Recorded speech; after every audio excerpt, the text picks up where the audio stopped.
మంగళగిరిలోని పార్టీ కార్యాలయంలో మీడియా సమావేశాన్ని నిర్వహించారు డిప్యూటీ సీఎం పవన్ కళ్యాణ్. 13,326 గ్రామ పంచాయతీలలో ఘనంగా గౌరవంగా స్వాతంత్ర్య దినోత్సవ వేడుకలు జరగాలని, వేడుకలు జరపడానికి ఎప్పుడూ లేనంతగా భారీగా నిధులు కేటాయించడం జరిగిందన్నారు. ప్రతి ఒక్క సర్పంచ్ వేడుకల్లో పాల్గొనాలన్నారు. పాఠశాలలో క్విజ్, వ్యాసరచన, డిబేట్, క్రీడా పోటీలు నిర్వహించాలని, స్వాతంత్ర్య సమరయోధులకు, రక్షణ రంగంలో పనిచేసిన వారికి, ముఖ్యంగా పారిశుద్ధ్య కార్మికులకు సత్కారాలు చేయాలన్నారు. పర్యావరణానికి హాని కలిగించే ప్లాస్టిక్ జెండాలు కాకుండా చేనేత జెండాలు, ప్రకృతికి హాని కలిగించని వస్తువులతో తయారు చేసిన జెండాలతో వేడుకలు జరుపుకోవాలన్నారు.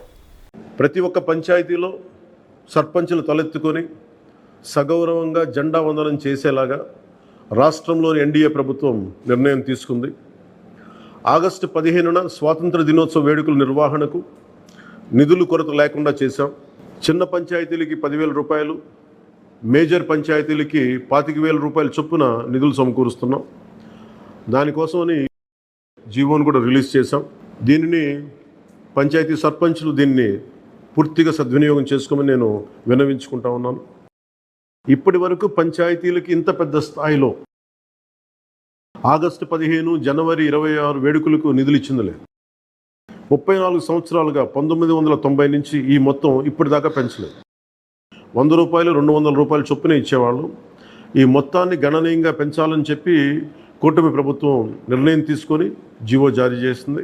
13,326 పంచాయతీల్లో ఘనంగా గౌరవంగా స్వాతంత్ర దినోత్సవ వేడుకలు సాగాలన్నదే మా కూటమి ప్రభుత్వం ఉద్దేశం.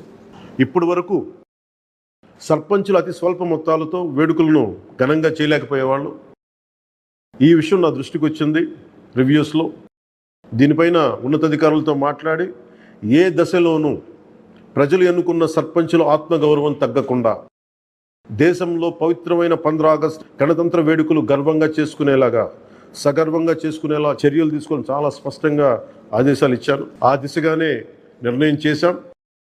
5,000 లోపు ఉన్న జనాభా ఉన్న గ్రామాలకి 10,000 రూపాయలు, 5,000 పైబడ్డ జనాభా ఉన్న గ్రామాలకి 25,000 రూపాయల చొప్పున నిధులు అందిస్తాం. గాంధీ మహాత్ములు కలలుగన్న గ్రామ స్వరాజ్యం సిద్ధించాలన్నదే మా కూటమి ప్రభుత్వం తాలూకు తపన, ఆకాంక్ష.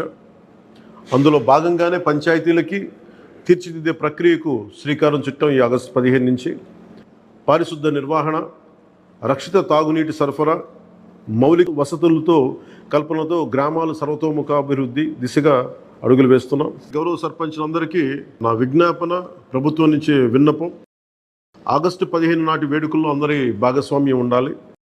పంచాయతీ పరిధిలోని పాఠశాలల్లో వ్యాసరచన, క్విజ్, డిబేట్ పోటీలు, క్రీడా పోటీలు నిర్వహించాలని కోరుకుంటా ఉన్నాం. ఉపాధ్యాయులు భాగస్వామ్యంతో వీటిని నిర్వహించాలని కూడా ఆదేశాలు ఇచ్చాం. గ్రామంలో స్వాతంత్ర సమరయోధులు, రక్షణ రంగంలో పనిచేసిన వారు, ముఖ్యంగా పారిశుద్ధ్య కార్మికులకు సత్కారాలు చేయాలి. ఇది పర్యావరణానికి పరిమితులకు లోబడి పర్యావరణ పరిరక్షించేలా ఈ పండుగ ఉండాలి. ప్లాస్టిక్ వాడటం కంటే కూడా జెండాలకి ఆల్టర్నేట్గా ముఖ్యంగా మన చేనేత జెండాలు ఏదైనా వాడండి. అలాగే ఇప్పుడు నేను పెట్టుకుంది కూడా పర్యావరణానికి హాని కలిగించింది. ఇది దీంట్లో సీడ్ ఉంటుంది, దీంట్లో ప్లాంట్ అని చెప్పి ఒక సంస్థ ఏదో ఉంది, వాళ్ళు ఇచ్చింది.